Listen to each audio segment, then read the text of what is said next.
welcome to Voices in Jonesboro. I'm Richard Carville, the moderator for this legislative session. Of course, the legislature is meeting in Little Rock now, and we're very pleased to have three of our representatives here to talk with us about what's going on in Little Rock.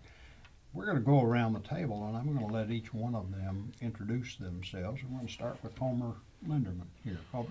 Hi, Richard. Thank you for having me today. I am Homer Linderman. I represent District 53, which is eastern Craighead County. I have Heritage Hills, Sage Meadows, the Nettleton area of Jonesboro, Brooklyn, Lake City, Monette, Caraway, Black Oak. And I represent those. I serve on the House Education, Agriculture, and the Public Retirement Joint Committees. Okay. Harold Copenhaver is next. Thank you, Mr. He's Carville. the freshman. He's the young guy. Yes, sir. Yes, sir. And I appreciate that introduction, Mr. Carville, very much. I've known you all my life. So anyhow, I've been very blessed. But I represent District 58. And one area I'm blessed in, it's a very confined area. So basically all of Jonesboro, which takes in Arkansas State University, portions of that as well. I drew well as a freshman, and so I was able to be on some what I think are pretty dynamic committees. I'm on Insurance and Commerce Committee, Revenue and Taxation, and then I am a voting member on the Legislative Audit Committee. So, and then as a freshman, we have 41 new members of freshmen that have come into legislative session, and I am a joint chair for the freshman caucus as well. Okay, we'll talk about that and how it impacts the legislature in just a minute. I'm Representative Butch Wilkins, Richard. Thank you for doing this for us today. I represent District 59, which is North Jonesboro, western part of Craighead County, or a portion of western Craighead County now. It's not all in my district anymore, but the cities involved are Bono, Cache, Egypt, and the north side of Jonesboro. And Butch is in his third term. I'm in my final term. And Homer's in his second term. That's correct. And Harold is in his first term. Correct.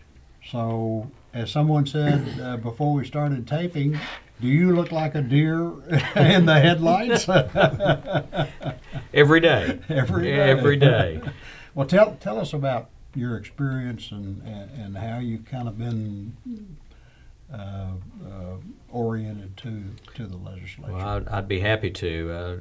Actually, after the election returns, within 2 days, we were in Little Rock already.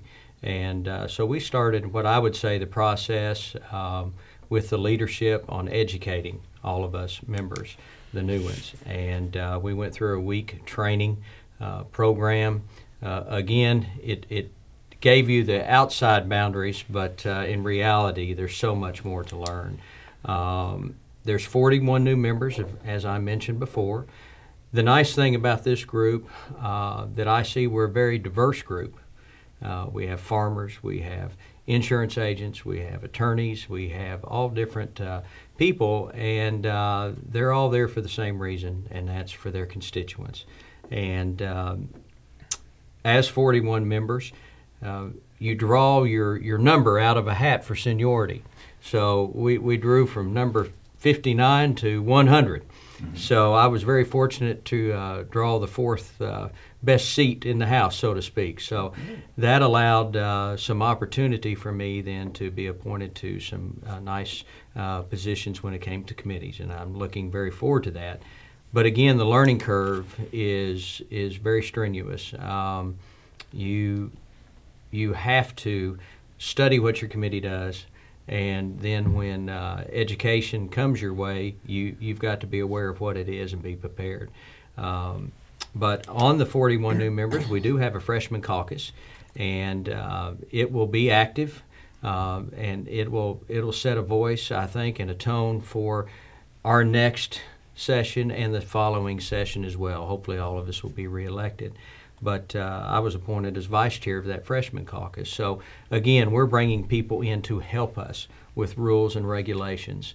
on how to run bills and then facilitate the bills once we run them and et cetera. But it has been a blessing to me that I have these two gentlemen on either side of me, because they have taken me baby steps at a time and walk me through some of the processes.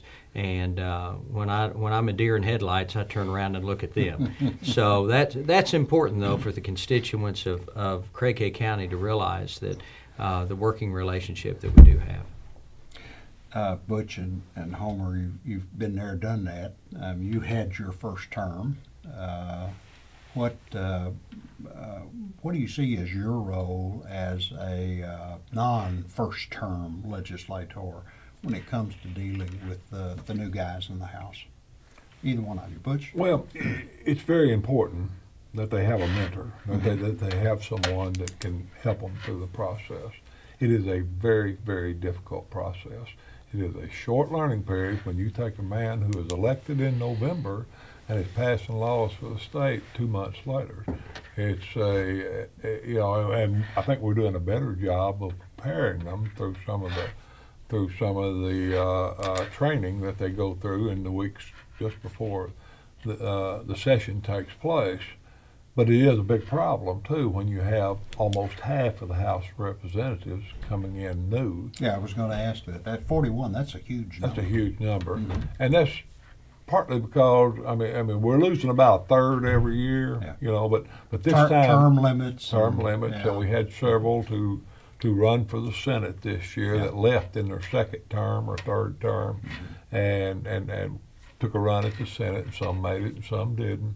But that is a drain on the House of Representatives because we already have invested in them people, some training and some experience that they have, and then turn around and lose them just to run for a Senate seat, or some choose not to come back. There's reasons for that, but it's important that somebody be there and say, well, you need to do this, you need to do that, kind of help you pick the bills you want to run. Signing on to bills, co-sponsoring bills is very important to a legislator, and he can cause him problems just by signing on to the wrong bill if he's not careful. And so we as third termers and second termers take on a great deal of responsibility to bring our colleagues who are less experienced than us on board. I have laughed and said before that there's not a steep learning curve down there. They led me to the edge of a cliff and kicked me off. And it is a very steep learning curve, and I was very blessed, I think, to have Butch as a friend for 30 years that really helped bring me through the process. And as you can tell, Harold and Butch and I are really good friends, and we do work well together. I thought this year the orientation process was much better thought out and much better implemented for Harold's class than it was for my class. And again, the mentoring process has been recognized in education and other places, that they'll bring a person in and mentor them for a period of several months before they would actually step up. But we are a citizen legislature. We have requirements that people should be adults, and they should have some life experiences, and they should have some knowledge of the way government works when they go through the process before they get elected. And so we do come in there with some basic knowledge that you might not have in another job like we have. Harold's life has been spent in insurance, so he walked into an Insurance and Commerce Committee with a great deal of experience. I have spent my life in education, so when I was on the Education Committee, I felt very comfortable with a great many of those issues. Butch's life has been spent in law enforcement, so with the law enforcement bills and the way they were implemented, we felt very comfortable with those, and that's where that diversity that they both spoke about is so important in our legislature. Well, let's get to some of the issues. You have something else? Well, I'd like to say that I think most likely on the next election cycle on the 14th, there will be a modification or a changing in the term limits. I don't know that they're going to be, I don't know what that's going to be. I don't know what's going to be recommended. I don't think it will come through out of the legislature. I think it will come out of private business. I think there's plans being made to do that. I think most of the legislators, in fact, I don't know of a legislator that don't think once he gets down there and starts on the job that 6 years is enough to accomplish much. We have turned our state over to bureaucrats. That's what we're doing because they know a lot more than we do about the business. It's very harmful, I think, to the state of Arkansas. So you think this will be a popular initiative? I think it will be an initiative brought by business, and I think many in the business community realize how serious a dilemma we're in with the current term limits. Now, I don't think we're going to do away with term limits. That's not going to happen. Term limits are here But to maybe stay. expand them a little. Maybe expand them a little bit and allow more time, more years in the House and an equal number of years in the Senate. And I'm going to leave the formula up to whoever decides. I have been working with some folks on this, but I'm going to leave that formula up to whoever decides. But that'll be something that'll come from that'll be the something business that'll come up. community and the people. Yeah, and there will, Would it be voted on in November? be in November 14. Yeah. Okay. Or 14. 14 cycle, 2014. yeah. Okay. So Yeah. not this year, but No, next year, no. possibility. No. Yeah. Okay. I think it's something the state of Arkansas needs to think about. I think it's something the citizens need to think about. I think it's kind of like, Richard, if you hired a mechanic and you were running an auto shop and you hired a mechanic and in 6 years you said, well, you've learned too much, you got to go. Fire him and hire you another one that knows nothing. Start all over. That's again. exactly what we're doing here. Have other states modified their term limits? I'm not sure, Richard. I'm not sure. But it's something that would be good for Arkansas. One thing Any other that makes people, what happens in Washington has trickled down to us, but we don't have federal term limits. And I hear a lot of people interested in federal term limits. And a lot of the anger and frustration that we hear on the political process, I tell them, I'm sorry, but this is a federal issue. This is not anything we deal with. And so we are paying that price. We do have bureaucrats that are telling legislators what to do, and we had the last election cycle, we had outside interest coming in spending millions of dollars so that they could influence these elections and completely change the Arkansas legislature from what it has been in just a few years ago. And Arkansas legislature has been very successful. They've been conservative in all ways. We've always managed a balanced budget. We've made improvements in education. We've made improvements in our per capita income. We've got a beautiful, wonderful state, and it's a good place to live. And we have been successful, and yet outside interest groups are coming in and trying to change Arkansas as we know it. Well, it seems to me that the argument against term limits is that you, as you've said, you have bureaucrats who tend to make the decisions, lobbying groups, outside interests, and just about the time you start learning, you're gone. And Richard, lobbying groups and bureaucrats have the institutional knowledge that a legislator who served 2 years, 4 years, 6 years lacks. They have the institutional knowledge. They know what's been here before, what works and what don't work.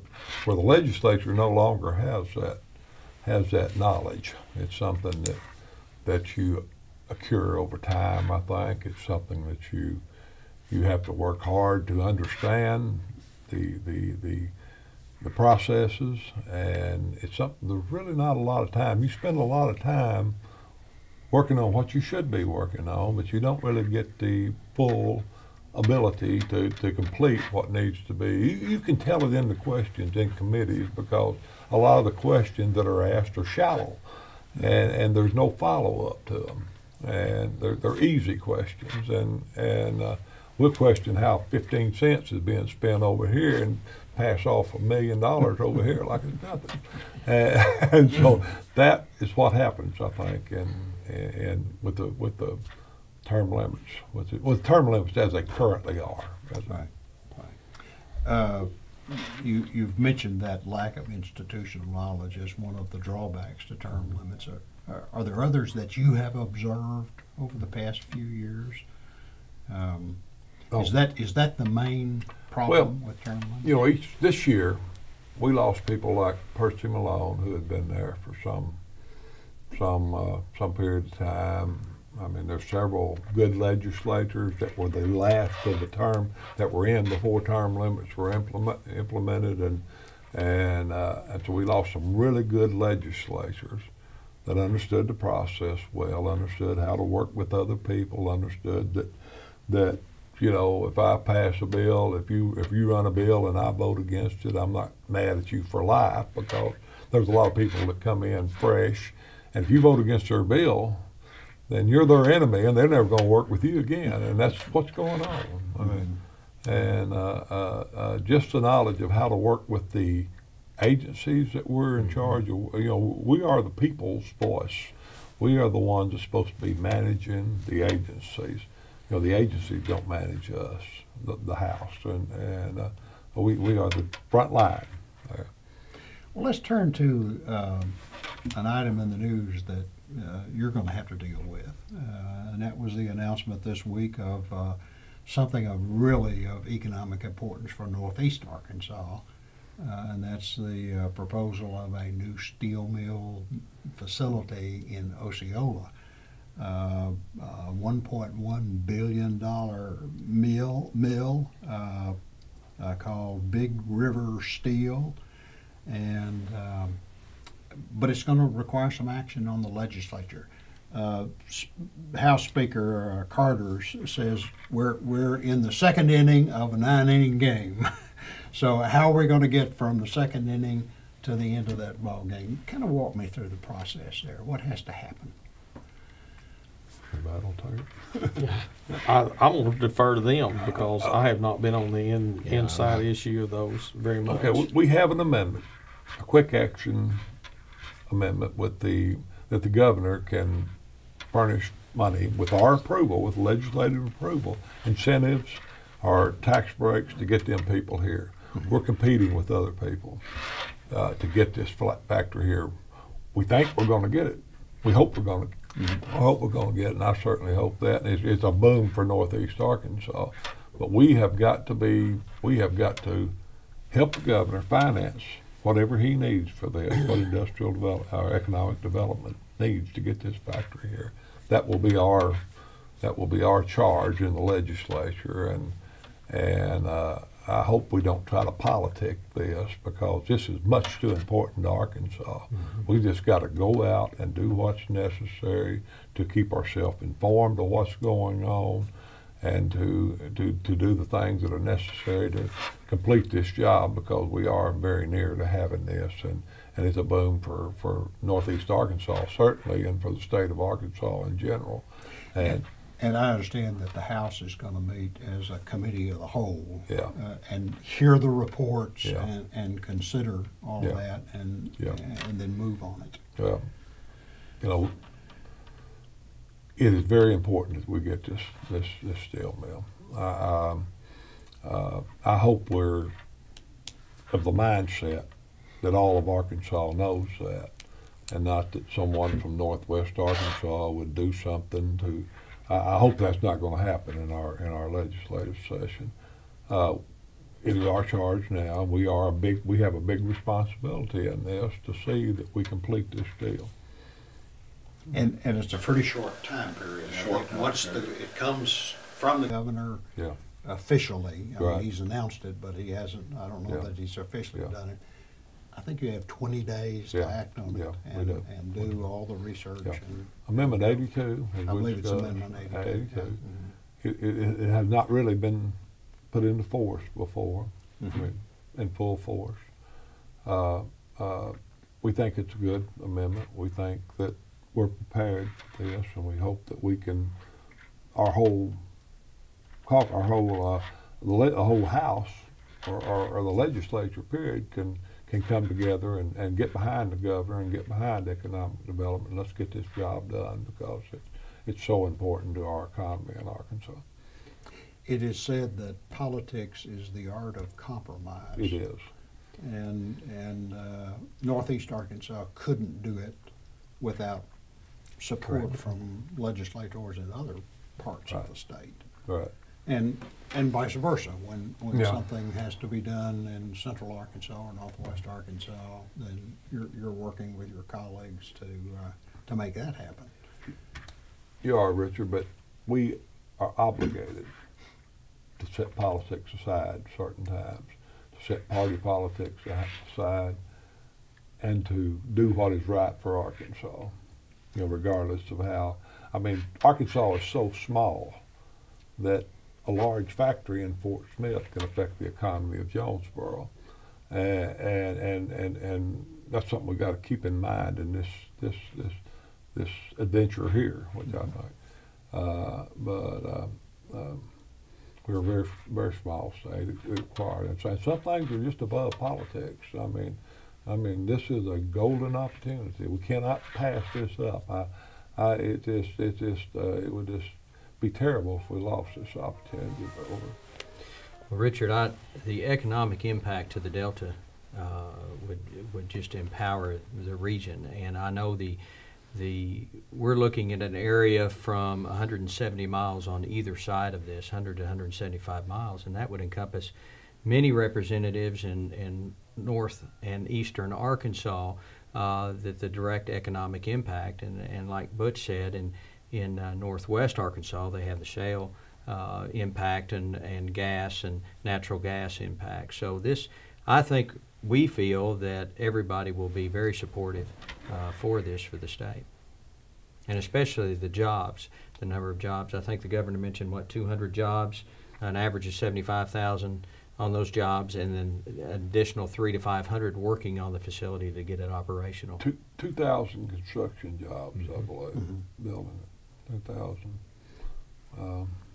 That's substantial to our economy, no doubt. Certainly is. Let's talk about another issue. With the shooting at Newtown, Connecticut, the senseless killing of elementary school kids up there, the legislature is all over, not just the Arkansas legislature, but many bodies are struggling with how to prevent that from happening again. And Homer, I know that you've introduced a bill, and correct. Why don't you tell us about that? Okay, I'd like to make a few comments first. People say that these things are just now starting to happen, and I've done a tremendous amount of research. The first mass murder that took place in schools was 1764. The largest mass murder was at Bath, Michigan in 1927. It killed over 40 individuals, but there does seem to be more and greater frequency in these. There was a school shooting yesterday in Georgia that did not end up in loss of life, but 2 were injured. We have a bill now that is in the process called the Guns in Church bill that I'm sure is going to pass the legislature, and it gives churches the right to make the choice as to whether or not concealed carry firearms will be allowed in their house of worship. My bill is House Bill 1231. I have worked very closely with our police academies on this. I have been in contact with the Criminal Justice Institute. I have talked to chiefs of police, county sheriffs, detectives, criminal investigators, private security guards, superintendents. And when I was still teaching high school agriculture at Brooklyn, I talked to my principal and told him we needed to implement something similar to this. And we discussed that years ago. My bill is House Bill 1231, and I would urge everyone to look it up. It is a very carefully crafted bill. It does not require schools. It allows schools to select certain individuals in their district that they feel would be qualified to serve as security officers. They must undergo a medical examination. They must undergo the same psychological examination that our police officers have to go through. When they pass those hurdles, then they would be required to go to the police academy and complete a incident specific, but a training that is designated strictly for educators. At the end of that time, the police academy can certify them as school security officers. They would be under contract with the school. There is a provision to allow a reciprocal agreement between schools so that they could go to another school for an event. Superintendents have been wrestling with how to do this. There has been a statewide committee that was formulated that hadn't really done anything, and the person that was formulating that is on board with my bill and is supporting that bill. And in a perfect world, we wouldn't have to have firearms in schools, but firearms are there. I represent 4 schools. 2 of them have shooting sports teams.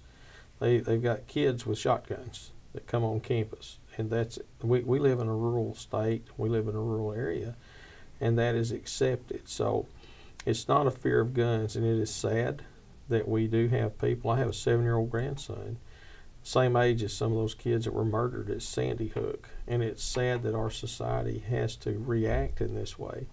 But this is a very reasonable way to handle this. It does give trained and certified people, law enforcement officers, to be in place in the school system to react to incident-specific problems. West Side forever changed Jonesboro, Arkansas. It made things different, and I wish that we didn't have to do this. I received a call this morning from Rick Crawford. He has looked at my bill, and he said this looks like really good legislation. I believe that this piece of legislation will be used as some type of a model by other states and possibly by the federal government to look at and certainly modify and make changes that for their area. But I believe it is a excellent piece of legislation for us to look at that will address a problem that we hope and pray never arises. Other comments? Oh, Others? Butch? I'm a former law enforcement officer. I think it's a very good bill. I think we'll all support it. All of our folks from Northeast Arkansas, I feel really comfortable that we're going to support that. Homer's done an excellent job on it. I room with him, and I'm tired of hearing about it. Takes 2 of us. But he's worked it night and day. It is a good piece of legislation, and I think it gives the choice, the schools the option, and I really think it's a good bill. I won't say critics of the bill, but others who have different viewpoints say, why don't we put our resources into school resource officers? Of course, I guess if you had an unlimited pot of money, you could hire as many as you wanted to. And others say or question, is that enough training? Is that enough time spent preparing someone to handle that responsibility? How do you respond? I'm going to respond, well, first place, we're not talking about pulling somebody out of the classroom and giving them a gun. We're talking about someone that has been specifically selected. The school I came from, we have an ROTC instructor with extensive military training, extensive battleground experience. Perfect example. But the school district can select those competent individuals. Then they have to pass those hurdles. But I have to have confidence in our police training academy. And they have told me that we can go in and do incident-specific training, and we can take care of this. These people will have a certification by our law enforcement training facilities. I talked to an Arkansas State Police trainer and asked him specifically, is this enough? And he said, for incident training, specific training, yes it is. I have to have confidence in our police trainers when they tell me, yes it is. But again, I think so, yes. And you mentioned a resource officer. These individuals will be certified law enforcement officers for incident specifics. Our driver's license now allow for commercial driver's license. We have hazardous driving endorsements. We have different endorsements for specific skills, and these people will be trained as school security officers, specifically for schools. They're not going to worry about doing drug bust or working wrecks or doing crime scene investigation. They're going to be school specifically trained, and I absolutely believe they will be trained effectively and efficiently. Richard, if I may, as a graduate of the Law Enforcement Training Academy, as a graduate of the Game and Fish Training Academy, and as an instructor at the Game and Fish Academy, very seldom is 4 hours, 40 hours, more than 40 hours given to one specific part of a policeman's training. If he goes to school for 16 weeks or in our case 22 weeks, very seldom is a specific issue, a specific training dedicated more than 40 hours during that school to that. As they are, this is a 40-hour course, a standalone course. They don't get the other issues. They don't deal with the other issues. So were they going through the police academy as a regular law enforcement officer, or would they get more training in this incident, security incident, or not very likely. It's not very likely. It's more likely that they would have the same training as a regular police officer for this incident management. Okay. Well, and I would like to add too that on the financial end of it, what Homer has done, and correct me if I'm wrong, but our SRO officer approximately is about what, $50,000 a year, correct. And this would help the smaller facilities that don't have the funds and et cetera to allocate that kind of resource to it. Approximately what, about $5,000 in cost in training these individuals. So we could supply 10 to one SRO officer. And about a month ago, Homer and I had a privilege of going over to the Black River Technical Training Facility in Pocahontas. And we saw the training facility that they would go through and et cetera, and it's very intense. It raises your blood pressure. It shows true enactments to the best of their ability, and I know Butch has obviously gone through these in his past, but I as well would like to go through the training just to for myself and for the area, so we can be substantial recipients of it as well. Let's change gears. Although not entirely, because let's continue to talk about education. And one of the big issues that you're going to have to deal with as legislators this year is the school choice question in the state of Arkansas. A number of years ago, essentially the legislature gave parents the right to choose which school they wanted their kids to go, but there were some limitations on it, and one was to try to prevent white flight, as it's called. But a court within the last year or so has essentially gutted those restrictions on school choice and essentially gutted the law. So what's going to happen? What's the legislature, what's happening? What are y'all talking about? I'd defer that to Homer. He's on the education committee. Okay. Right now, I do sit on the education committee. There are two bills, one by Joyce Elliott, one by Johnny Key. Neither one of those, in my opinion, are perfect documents. Johnny Key's would allow basically open enrollment where a person could choose to go anywhere they choose. Joyce Elliott's bill has some restrictions based on free lunches based financial. You mentioned white flight. Well, that's normally considered the racial incident, but now we're seeing as much of an ethnic change or flight, people that want to get away from certain ethnic groups, or and then we have a financial. In so many cases, people with a little more money, they want to go to a place that may seem to be or may actually be a little bit more affluent. And we need to be careful about those. Will it close down some of our small schools, or if we have open enrollment? Absolutely. There was an article in the Jonesboro Sun this week about Brooklyn, how fast we are growing and that we almost can't keep up.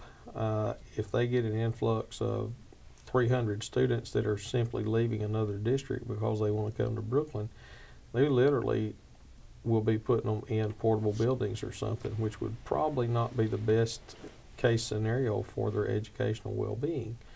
So we need to be careful about that. One of the two bills that I mentioned, I tend to prefer Joyce Elliott's bill. There's some things in there I like a little bit better. But again, when a bill may get drafted a dozen times, and then when it gets filed, it may get amended several times, and I suspect both of those bills would be subject to some amendments. But we are going to have to deal with school choice, and I think that we're probably going to continue to allow school choice. I was in a meeting with a group of superintendents. Half of them wanted to do no open enrollment. The other half wanted to do completely open enrollment, and that's very typical. If you're in one of those small isolated districts where people are moving out of, you don't want that. If you're in one of those receiving districts and you're going up 25 or 30 kids a year, that's what they want, because they're continuing to be able to grow and add teachers and add classrooms and improve facilities and do those things. So it is a very contentious issue. It's contentious between the superintendents as to what they want to do. We're pretty well blessed right here. Most of our districts are growing. Some of them are growing slower than others, but most of our districts in Craighead County are growing, and we're fortunate in that regard. It's always nice to have the problem of a lot of students. As a former school board member, I can certainly attest. Well, bless you for that. I would like to add, Richard, that in visiting with our superintendents locally in particular, and I think each one of us here, we pretty much have a same scenario, but obviously other representatives are looking out for their districts as well. So I think this is why this issue is really coming up more so. But on the school choice in particular, if we had a outward flux from a school to another school, at this point they can't facilitate that. So where are they going to build the buildings, and et cetera? And then what are going to happen to the buildings that are already in force for the number of students that are there that left that facility? So again, for the superintendents in my area, the school choice issue is not a preferred one. So that's kind of how we look at it from Craighead County. Of course, one of the limiting factors in the law before the court ruled on it was a school district did not have to take students if it meant they had to build additional facilities. So it wasn't a total, complete, you can go any place that you want to. There were a lot of restrictions. I tell you what, let's take a short break, and we'll come back and talk about another education issue. We'll talk about the Charter School Commission, okay?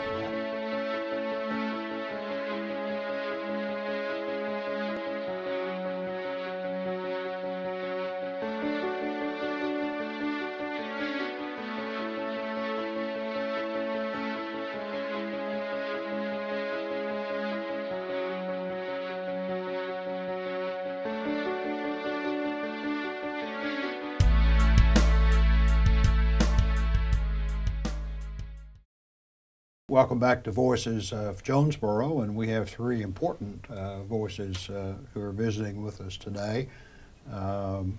Butch Wilkins, Harold Copenhaver Jr., and Homer Linderman, all are representatives from parts of Craighead County, and all are meeting as the General Assembly meets in Little Rock, and working to make Arkansas a better place.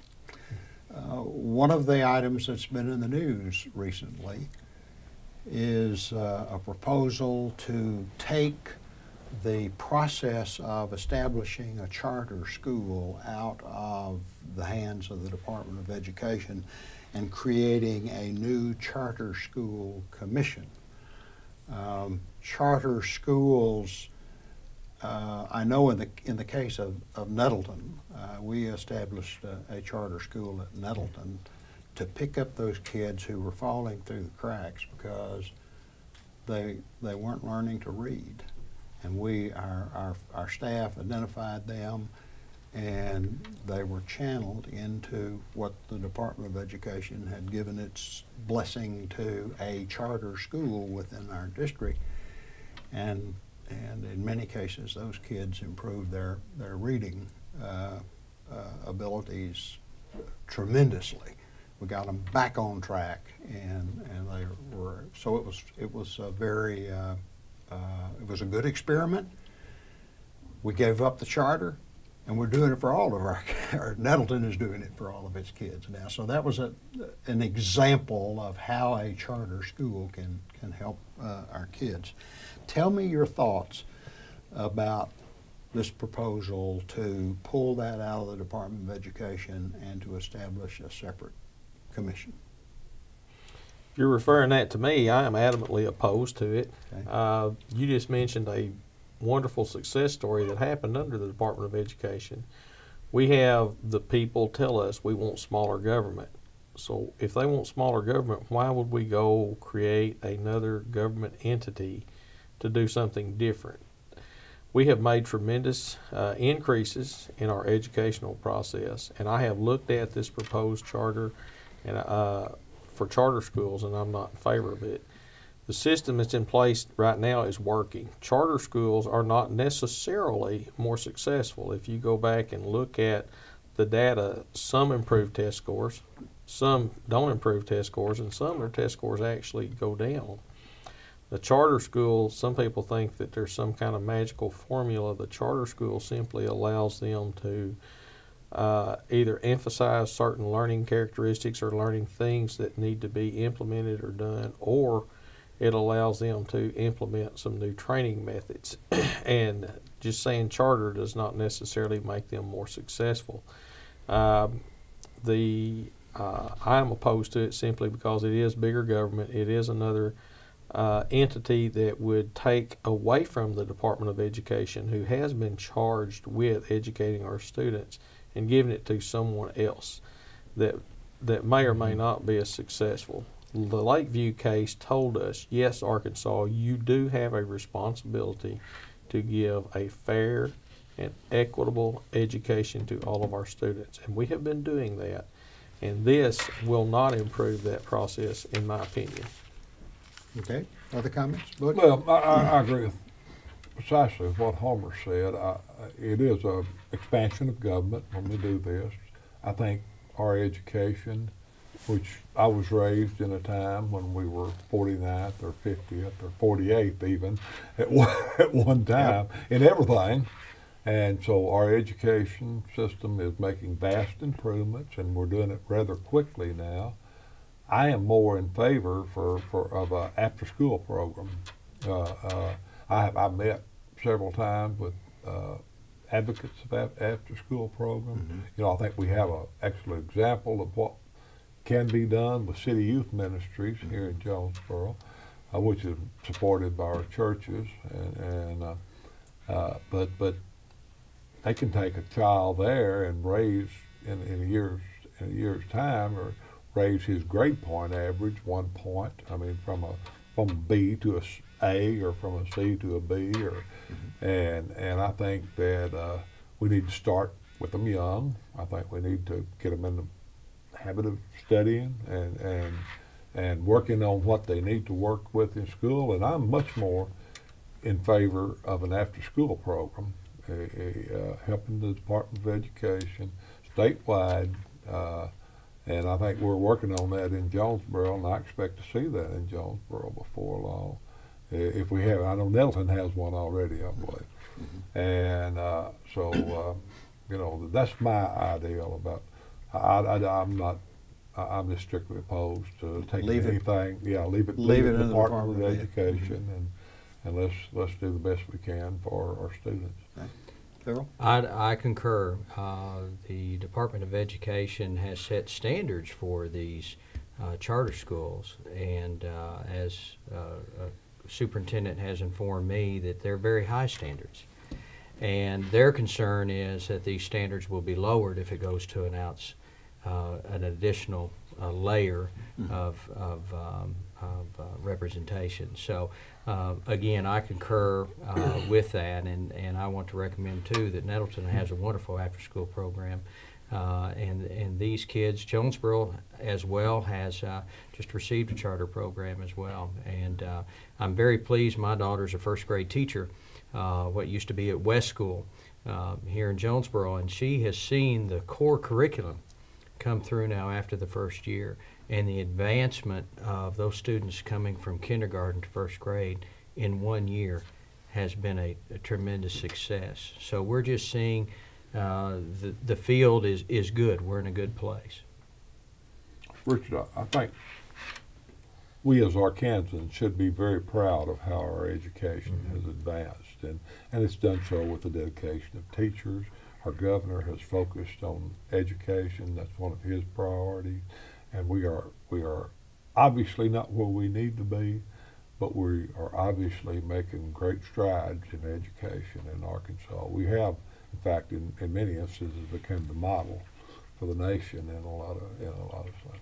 I read just this morning that Education Weekly rates Arkansas's public school education 5th in the nation. That's a long way. It's a long way from being 50th. 48. Right? 48. No, we didn't have 50 states when I was. But well, I want to give each one of you a chance to talk about bills that we've already talked about one that Homer has introduced. Bills that you're thinking about, or issues that maybe need to come before the legislature and in this session, and just kind of give us a little background on anything that you want to do. You want to start? Start with me? Sure. Okay.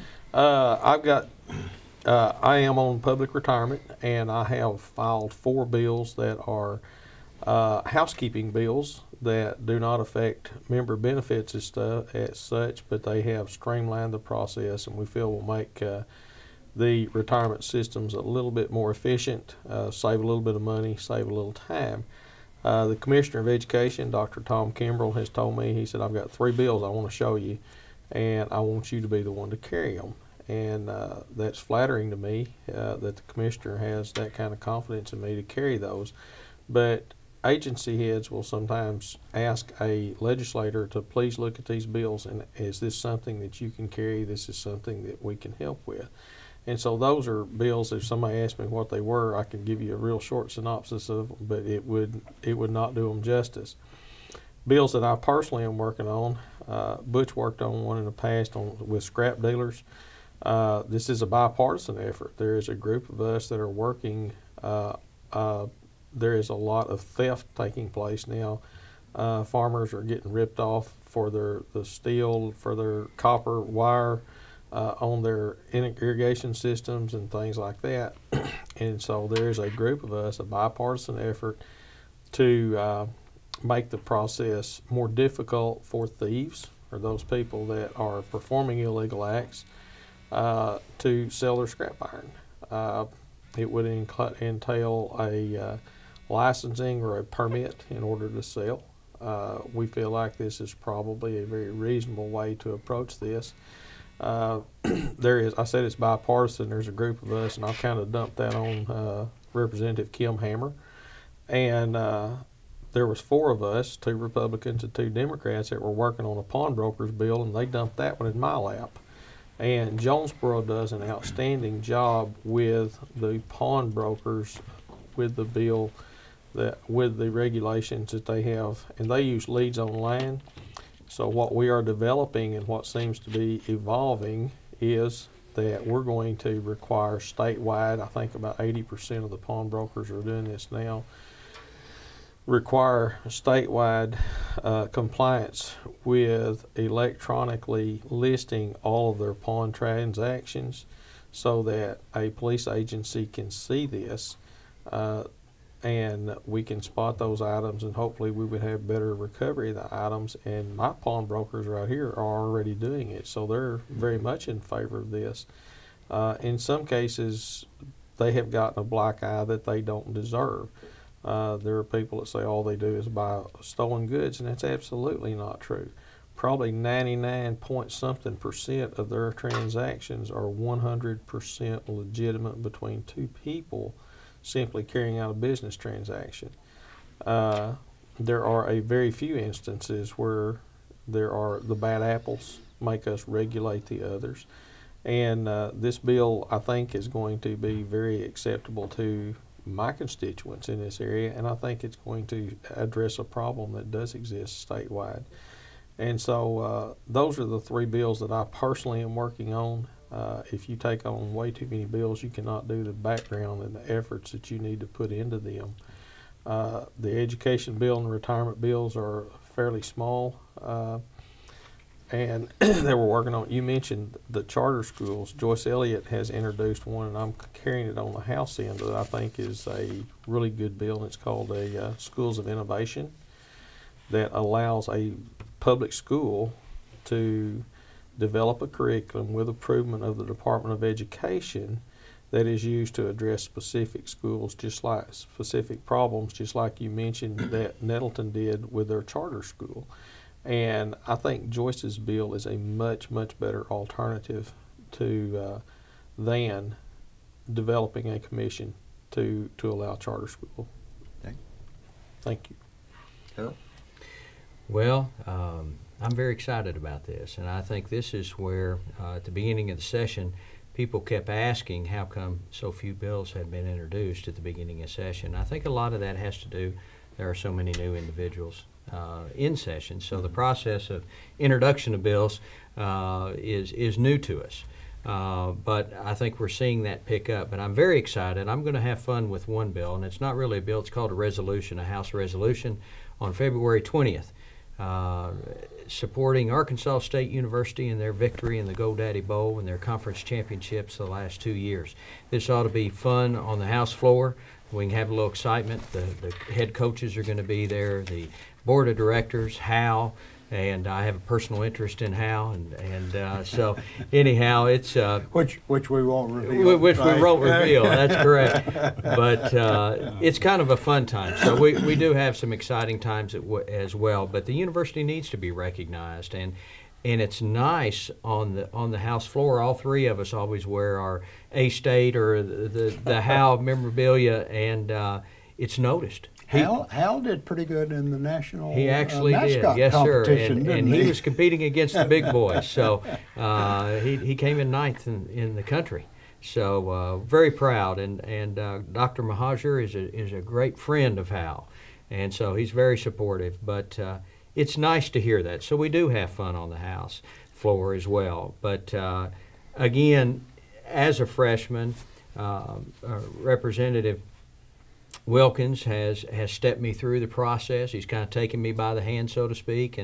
And what I wasn't aware initially was we have a tremendous legislative research team available to the legislators for the state of Arkansas. It's phenomenal. It's above anything that I imagined. And learning to meet these individuals and how hard they work for us is exemplary. And but several bills in particular, I've been blessed at the Arkansas State Police. I'm going to introduce 4 bills for the Arkansas State Police.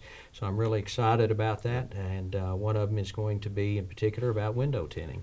I have ridden with our local state police officers. Several are dear friends of mine, and their safety's in jeopardy a lot of times when they approach a vehicle from the rear end, and they cannot see in. And so this is a concern of the state police. So this is just one of the bills for the state police. I'll be introducing next of kin on driver's license. If there's an accident involved, of course, freedom of speech, this will be totally voluntary for somebody to do that, but when they are on their driver's license, they can put the next of kin or someone to contact in case of an emergency should that arise. Then I just introduced a bill, an act to require all passenger vehicles not operated for hire to comply with child safety restraint laws. So again, these are just a few things to get my feet wet, but yet I'm truly honored for the individuals that I'm doing it for. Another area is that I will be introducing an amendment for the GED program across the state. And Steve Clayton here locally with the GED program. It's very important and bipartisan. We have bipartisan support on this because these are individuals that aren't as fortunate as a lot of us to achieve their education degrees from high school. And once you see the excitement in these individuals, they go out and get jobs, and then they pay taxes. So this is a great turnaround for our state, and again, the support for that has been very well. So I'm excited in that. And then another thing I'm looking into in working with protection are floor plans for our daycares that are currently state operational or state certified daycares, that they supply floor plans to our, I've been working with Marty Boyd on that for the Sheriff's Department and different departments, allowing in case an emergency should occur that they would have floor plan accessibility to those facilities. But then some long-term plans locally that are of deep interest of mine are how we can work and incorporate and protect our children with likes of Out of the Darkness program that Skip Mooney has taken. And I'm working with him and other people and other legislators. And this is a very ticky subject because a lot of times things are not easy, and we come up with people that are against it that have a lot of money. But when it comes to our children and protecting them and getting them away from prescription drugs and amphetamines and et cetera. And then another area, and I'll leave it after this, is that we are looking into doing a roundtable discussion for foster care here in the state of Arkansas as well. So Northeast Arkansas in particular, I know that Diana Davis, she's going to be helping me look into this and working with this. This is something that's dear and near to my heart. A lot of children are left, and we want to protect them as well as we can and provide them for the best future that they have. So these are just some long-term goals. Butch, you know, Richard, one of the things I hope anyone watching this program, as I have been impressed with the presentation of my two colleagues here. I think anyone watching this program, one of the things I think they take home is how important the work is these guys are doing. All of us in the legislature tell you the truth, and how dedicated they are to their issues that they are working on. And I think that's important for everyone to realize. Now, as far as my bills that I have right now, I have more bills than I can talk about. I mean, I think one that I have announced publicly that I'm going to file is the minimum wage bill, which is a controversial bill. There is some business communities not always for that. In fact, they have told me that they would most likely speak against the bill. I think Arkansas workers are at the bottom of the scale as far as minimum wage. I think that is an issue. We do work for the poorest people in our state, just like we work for the richest people in our state, and I think that is, I understand business concerns sometimes. I'm fully aware.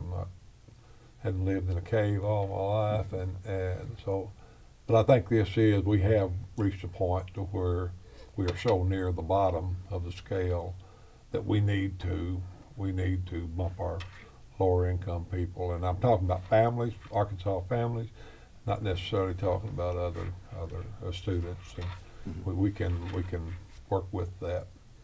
I also have a bill, and I don't know that it's become a bill. I'm going to meet with, I planned on a bill, and I filed a shell bill talking about the combating the invasive species in Arkansas waterways. We have some serious problems that's going to affect $1 billion interest our sport fishing industry with the silver carp, who is a Asian carp that was introduced into Arkansas, or introduced into our nation's waterways without unintentionally. it has become a serious issue.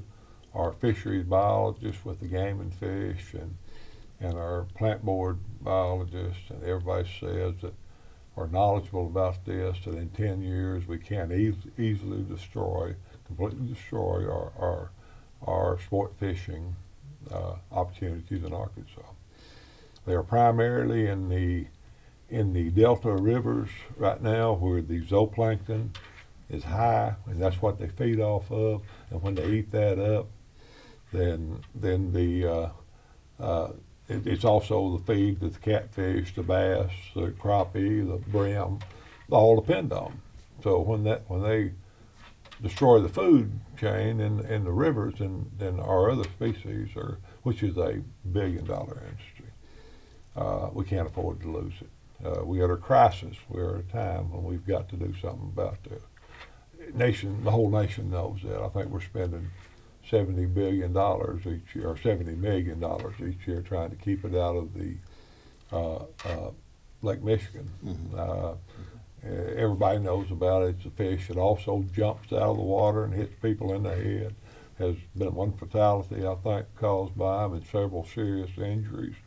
I met with economic development yesterday. We are developing a business plan for a plant, or maybe 3 plants in Arkansas, to process this fish. The fish does have value, especially in the Asian countries. It's 93% protein. It can also be used for fertilizer, dog food, cat food, lots of ways to use it. Of course, everybody knows fish oils. Fish oil is pretty valuable. That's an important project I'm working on. Whether or not that becomes in a bill form of any kind, I don't know yet, but we are looking for a financing source. It so happens that we can't raise fishing license, to cover this, because our fishing license is tied to federal money and it's to be used by recreational fishing only. So it's a big deal, and we are working very hard on it. That's occupying a whole lot of my time. I'm working closely with the Speaker in the Governor's office, and economic development, the game and fish, the plant board, and everyone trying to reach a conclusion on this thing and how we're going to fund this, how we're going to attack it. I also have a bill that I'm expecting to be prepared any day that will lower the price at the tank for propane gas for rural consumers who are using propane now. By the method of measuring the propane, it will cost less for the consumer. And we have to change state law to do that. I'm waiting. There has been some technical problems. The propane gas people have not got me the bill yet, or not got me exactly what they want. I've got several other bills out there that I have one that's due in judiciary next week. It's designed to protect our police officers from bottles being thrown at them, rocks being thrown at them. The assault, it raises the penalty for assault on a police officer. To me, if you throw a rock at a police officer's head and you missed, there's no difference in throwing a rock at a police officer's head and hitting him. It's still the same intention is there. So a lot of bills out there. We're going to have a very interesting session, and you'll be hearing more about them as they come along. Well, it'll be interesting to follow all of those thoughts and ideas and bills. One last thing.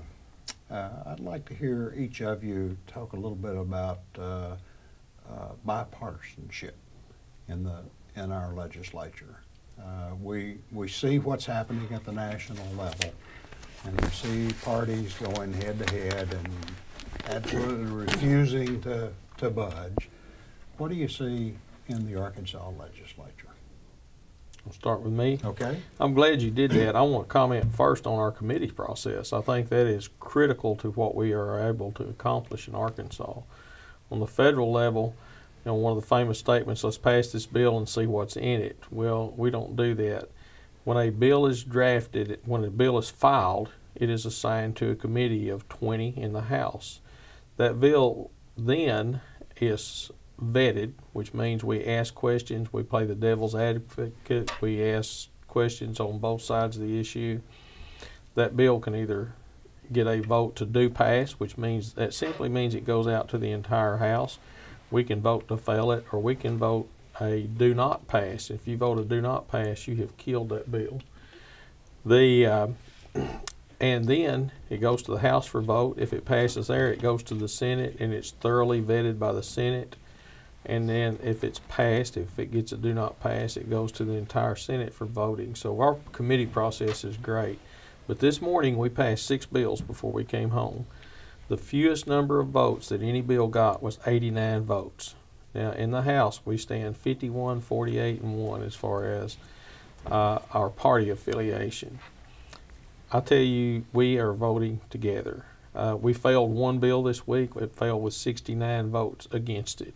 There were Republicans and Democrats that both voted against it, and there were on both sides that voted for it.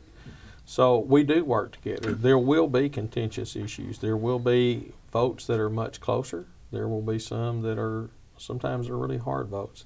But we are working together, and we do understand we have those philosophical differences, but we do work together. Harold?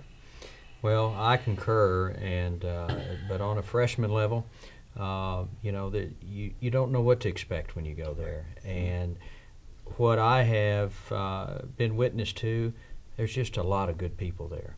And again, they're there for the same reason the three of us are there, and that's to look out for their constituents and what's best for the state of Arkansas. But it's been really nice from the aspect that we don't approach each other as a D and an R. Our freshman caucus, for example, we have meetings together all the time, and we're discussing the same issues and how we can carry that forward and compromise. That seems to be the big word, is compromise. And again, like Butch mentioned earlier, if somebody doesn't agree with you, you don't want to have a personal grudge. And I think that's where sometimes people think that that's what happens. And we rise above that. And I admire the other individuals that are there. I respect them for who they are and how they got there. And again, when it comes to that, there are going to be times, but I've thoroughly enjoyed it so far, and I appreciate working with these gentlemen and the other ladies and gentlemen that I'm serving with. In my opinion, we have a really good group. We don't seem to be, the legislature right now, of course, we're evenly matched at 51-49. I mean, that can go either way on almost anything, and I think that may add to it.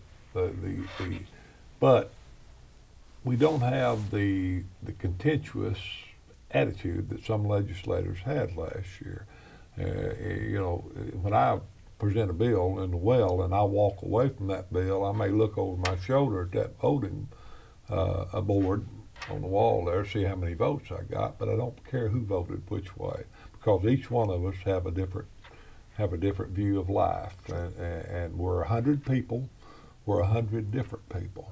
You know, you can't get 100 people to vote often for the same thing, but we do oftentimes. But later in the session, there will be contentious moments. There will be bills that will draw lines in the sand for Republicans and Democrats. I hope we can work through them. I hope we can compromise with them, with everybody, and get what's done, what we can do best for Arkansas.